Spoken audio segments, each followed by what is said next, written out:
Joining us now on the line is our good friend KT McFarland, Fox News national security analyst. Good morning to you, KT. Good morning, guys. All right, I want to start out because I've been reading this story and I'm trying to figure out what's real and what's not.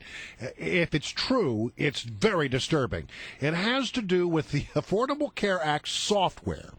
And a report by Bill Gertz is the one who broke this story, suggesting that parts of this may have been developed by a web company that is based in Belarus, and that the Belarusian web company has close ties to the government, which is, that government's not very friendly to the United States. Well, what do you know about it? Yeah, I mean, there have been rumors circulating since September. I started hearing about it in September from friends of mine in the cyber world, who said, hey, wait, we're hearing that the Obamacare website doesn't have any security built in. That, when you go to Amazon and you buy your book and you type in your credit card number and your security code, you cross your fingers, hope it all goes well. And even though Amazon and Target and everybody puts a lot of money and effort into securing those websites and making sure that hackers can't get in, hackers still sometimes get in, as we've seen over Christmas. But apparently the Obamacare website didn't do any of those security measures.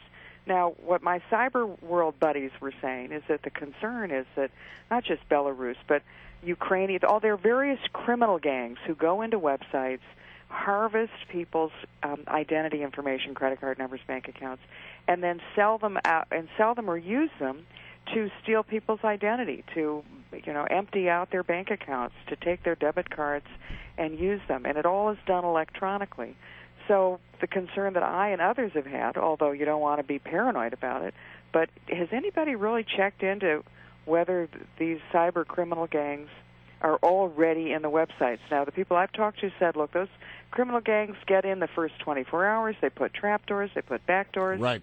They're already in there, and they're out of there before you even know they've done it, and that they then wait, and with time, when they get enough people to sign up, then they harvest. Well, and if the Belarusians were involved in the actual development of the software, they could have left the back door there. Makes it easy. By the way, speaking of cybersecurity issues, they're saying that in Sochi, that if you have a phone, you will be hacked. If you have a computer, you will be hacked. If you have an iPad, you will be hacked. And in fact, on NBC that day, I saw that they showed examples of how this happens, like within 30 seconds of turning on your phone.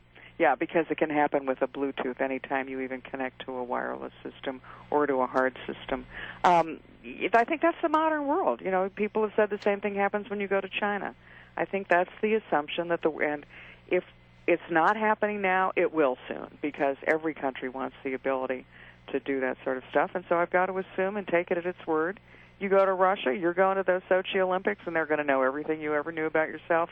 They're going to know it soon. KT McFarland, I read your latest op-ed over there at FoxNews.com with great interest. It's about Hamid Karzai, president of Afghanistan. Listen, the only reason this guy's a president of a nation instead of just some wacko with a very fancy disco rug over his shoulders and a Shriner's cap is because the American government and the American military allowed it to happen and protected him. But the idea was he was going to fight diligently to keep factions together there in Afghan, which is a hard job to do, and to fight against our enemy, the Taliban. Is he betraying us? Sure. People are scratching their heads and saying, ooh, what's wrong with Karzai? Why is he behaving so badly? Does he have a personality disorder? Is he off his meds? Is he cracking under all the pressure? Balderdash. He is just behaving in the time-honored Afghan tradition of hedging his bets and changing sides. But let's explain exactly, when we say behaving badly, I mean, we're trying to, negotiate our withdrawal from Afghanistan, right, and he is going behind our back and making a deal with the Taliban. Sure, because he knows what's going to happen is we're on our way out. He has sensed the shifting winds, and he knows that America's leaving and the Taliban is coming back. And what he's trying to do is ingratiate himself in with the Taliban to say, hey, look, I was your guy all along. The Americans, they're bad guys. I'm showing you my bona fides. So he's negotiating with them. I don't think it's going to do him much good. And at the end of the day, the Taliban are going to come in, and he's going to be on the last American helicopter out, loaded down with bags of cash on his way to his Swiss bank accounts.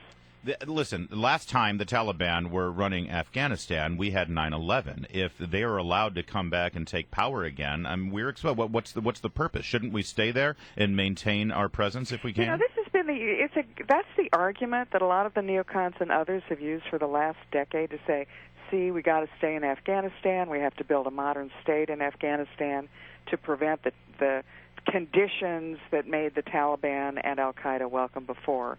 Phooey. You know, Al-Qaeda's moved on to greener territory. I've been to those mountains of Afghanistan. Al-Qaeda doesn't want to be there. They've moved on to Pakistan. They've moved on to Yemen. They've moved on to Libya. They're in Syria. They're in the Sinai Peninsula.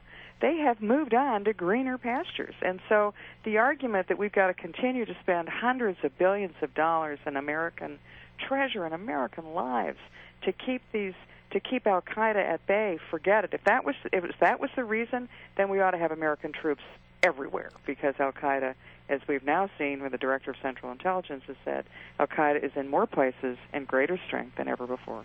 All right, KT McFarland, it's always a pleasure. Thank you so much for joining us. Thank you.